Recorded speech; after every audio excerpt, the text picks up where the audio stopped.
여러분 안녕하십니까? 포항 MBC 뉴스데스크입니다. 인구 50만의 경북 제1도시 포항에는 음식물 쓰레기를 처리할 수 있는 시설이 없습니다. 그래서 하루 159톤에 달하는 음식물 쓰레기를 충북 청주와 충남 아산으로 보내서 위탁 처리하고 있는데요.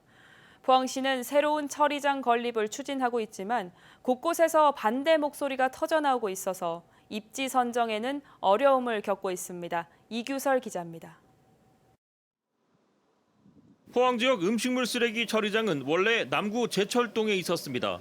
하지만 해당 업체와의 계약이 만료되면서 2020년 6월부터 운영이 중단됐습니다.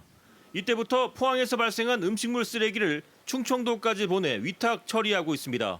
운송비만 연간 20억 원이 넘습니다. 2025년부터는 도시 자체에서 음식물 쓰레기를 처리하지 못하면 과징금도 내야 합니다. 발등에 불이 떨어진 겁니다. 자기가 발생시킨 쓰레기는 자기가 처리하도록 그렇게 규제가 강화되고 있습니다. 그런 부분에서 대비를 하려면 저희는 음식물 처리장이 꼭 필요하다 그렇게 말씀드릴 수 있습니다. 그래서 포항시는 음식물 처리 시설 건립에 속도를 내고 있습니다. 지난해 12월에는 후보지 4곳을 선정해 현재 입지 타당성 조사 용역을 하고 있고 올 연말에는 최종 입지를 선정한다는 계획입니다. 후보지 4곳은 남구 장흥동, 동해면 발산리, 북구 청하면 상대리, 흥해읍 흥안리입니다. 포항시 의회에서도 최근 음식물 처리 시설 건립의 시급성을 강조하는 발언이 나왔습니다. 이번에도 입지를 결정하지 못한다면 앞으로 포항에서는 어떠한 환경 기초 시설도 설치할 수 없을 것이고 자체 폐기물을 비싼 처리 비용을 들여 외부에 부탁하여 처리한다는 불명예를 안고 살아가야 합니다. 하지만 공모지역 인근 주민들의 반발은 점점 더 거세지고 있습니다. 흥해읍 일부 주민들로 구성된 흥해 향토청년의 음식물 쓰레기 처리장 반대대책위원회는 시청에서 기자회견을 열고 흥해읍은 절대 안 된다며 대대적인 반대 운동에 들어갔습니다. 그 옆에 보면 지금 그 용안리 서핑장도 있고요. 칠포 해수욕장도 있습니다. 거기 앞으로 우리 포항이 무궁무진하게 발전해야 될 그 1번지입니다. 거기에다가 음식물 쓰레기장을 만든다는 것은 저희들은 결코 받아들일 수 없습니다. 후보지 가운데 한 곳인 남구 장흥동에도 음식물 처리 시설 건립을 반대하는 플래카드가 내걸렸습니다. 포항시는 지난 2014년부터 음식물 처리 시설 건립을 추진했지만 주민 수용성 문제를 해결하지 못해 성과를 거두지 못하고 있습니다.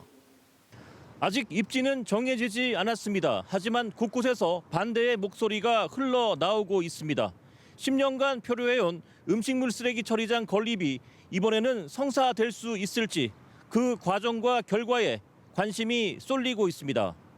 MBC 뉴스 이규설입니다. 경북경찰청은 차량 이동이 급증하는 여름 휴가철을 맞아서 오는 14일부터 다음 달 25일까지 음주운전 특별단속을 실시합니다. 도내 지역별 특성에 따라서 피서지와 식당가, 휴게소, 스쿨존 등 음주운전 다발 지역을 선정해서 상시 단속을 벌일 계획입니다. 또 서행을 유도하는 지그재그식 단속과 수시로 장소를 이동하는 스팟식 단속으로 신호 위반이나 보행자 보호 의무 위반 등 법규 위반 행위도 단속합니다. 경주에서 신라왕궁 발굴과 복원 사업이 계속 진행되고 있는데요. 월성에서 발굴된 꽃가루와 씨앗 등을 토대로 당시의 모습을 되살린 실감 영상이 내일부터 상영을 시작해 관심을 모으고 있습니다. 장미쁨 기자의 보도입니다. 푸른 나무가 우거진 숲 사이로 첨성대가 보입니다. 가을이 찾아오고 낙엽이 하나둘 떨어집니다. 1500년 전 숲에 둘러싸인 신라시대 월성의 모습이 생생합니다. 해자를 중심으로 이제 일정한 구역에는 약간의 풀이 자라는 이제 초지와 그 너머에는 여러 가지 이제 느티나무라든가 이제 소나무가 자라는 이제 숲이 있었다는 것을 이제 대략적인 상황을 알 수 있었고. 자료가 많지 않아 재현이 쉽지 않은 신라시대 유적을 실감 영상이라는 새로운 기법을 이용해 복원했다는 의미가 있습니다. 월성 발굴 현장에서는 곰뼈, 가시연꽃과 복숭아 씨앗, 잣 등이 출토됐는데 이들을 토대로 당대의 동식물과 환경을 새롭게 구현했습니다.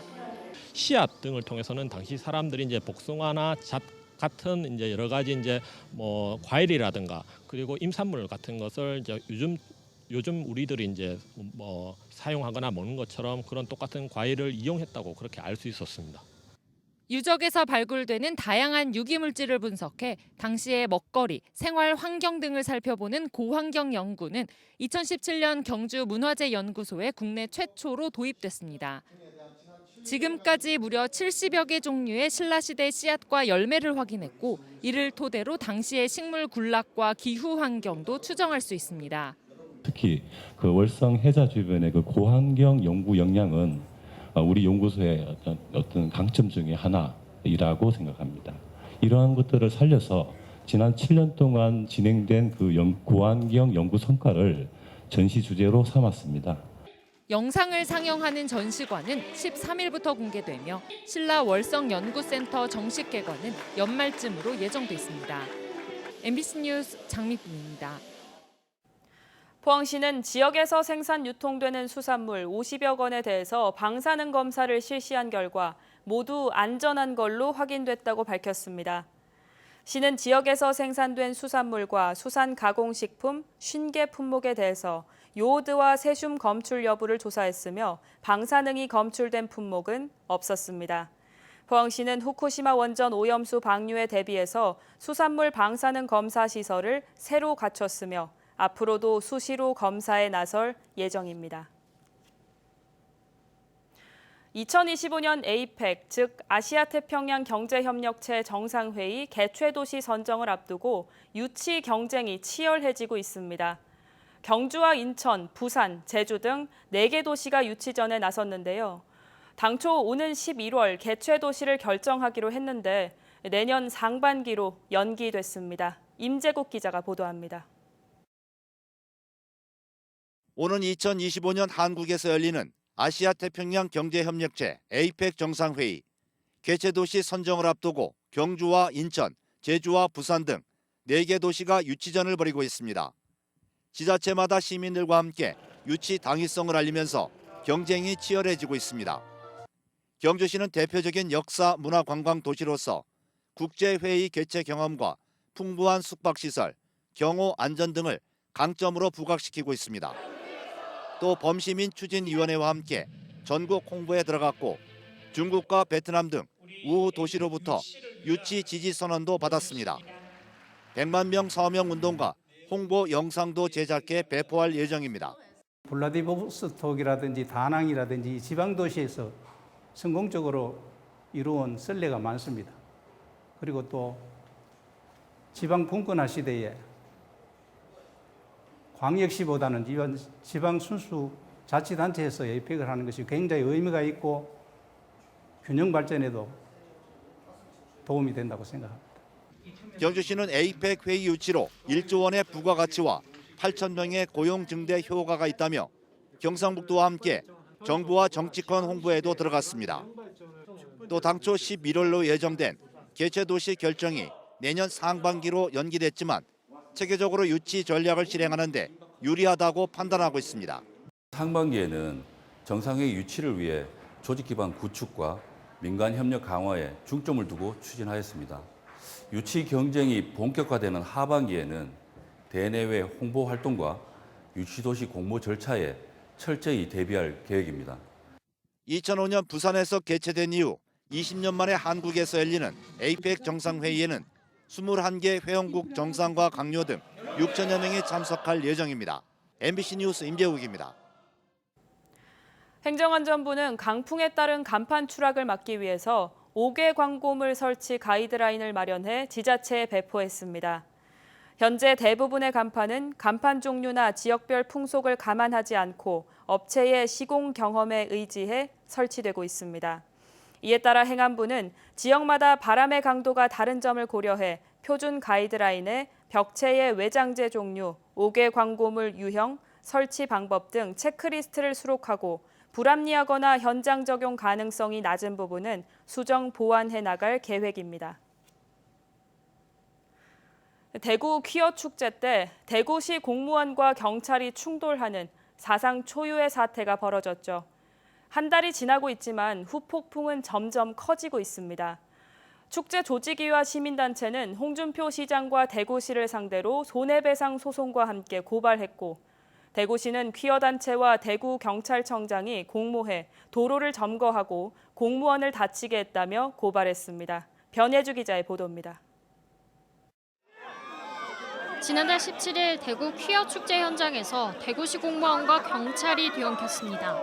축제 조직위 측 무대 차량 진입을 대구시 공무원들이 막아서자 경찰이 공무원을 제지하며 충돌했습니다. 도로 위에 연장 연항을 왜 하시는 거예요? 소통을 막으신 거죠. 퀴어 문화축제 조직위는 행정 대집행으로 축제가 지연됐고 행정 대집행 자체도 위법이라며 대구시와 홍준표 시장을 상대로 4천만 원의 손해배상 청구 소송을 제기했습니다. 대구시가 행정 대집행이라는 명목으로 행사 차량을 막아서고 축제를 방해하기 위해서 저질렀던 국가폭력에 대해서 저희들이 책임을 묻고 사전에 집회 신고를 마쳤고 불법적인 도로 조명으로 볼 수 없어 행정 대집행 근거가 없다고 주장했습니다. 대구시의 행위가 법령상 근거가 없었고 절차도 무시한 행위였고 그리고 홍준표의 혐오 발언이 어떤 원고에 대한 명예훼손이기도 하지만 성소유자 전반에 대한 모욕적인 행위이기도 했다는 것을 법원 통해서 인정받는 것이 더 중요한 의미입니다. 대구 참여연대는 경찰 충돌과 관련해 홍준표 시장과 이종화 경제부 시장을 공무집행 방해죄로 검찰에 고발했습니다. 행정 대집행 실행 과정에서 대구시 공무원들을 동원해서 집회로 인하여 일어날 수 있는 상황을 통제하여야 하는 경찰과 무력 충돌을 빚은 바 이는 형법 제 136조 공무집행 방해에 따라 경찰의 정당한 공무집행을 방해한 행위에 해당한다고.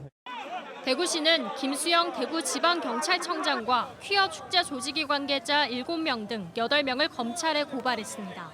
홍준표 시장은 SNS에 퀴어 단체와 대구경찰청장이 공모해 도로 점거를 하고 공무원을 다치게 했다며 법적 책임을 묻겠다고 밝혔습니다. 퀴어 축제를 둘러싼 대구시 공무원과 경찰의 사상 초유의 충돌 사태가 법정으로까지 번지게 됐습니다. MBC 뉴스 변예주입니다. 경주시는 오늘 건천읍에 조성한 서경주 체육공원을 준공하고 본격적인 운영에 들어갔습니다. 18,000여 제곱미터 규모의 서경주 체육공원에는 탁구와 농구 등 실내 체육 활동을 할 수 있는 다목적 실내 체육관과 9홀 규모의 파크 골프장 등이 들어섰습니다. 경주시는 다음 달부터 실내 체육관을 개관하고 파크 골프장은 잔디 관리 기간을 거쳐 오는 11월부터 개장하기로 했습니다. 2023 경상북도 교육청 직업교육박람회가 오늘부터 이틀간 경주 화백 컨벤션 센터에서 열립니다. 이번 박람회에서는 직업계 고등학교 학생들을 대상으로 하는 현장 채용관과 직업교육 홍보관, 토크 콘서트 등이 운영됩니다. 또 유튜브 라이브 방송과 함께 메타버스를 이용해서 온라인으로도 참여할 수 있습니다. 산림청과 울진군은 오늘 죽변면 사무소에서 울진 산불 피해지 복원을 위한 현장 토론회를 개최했습니다.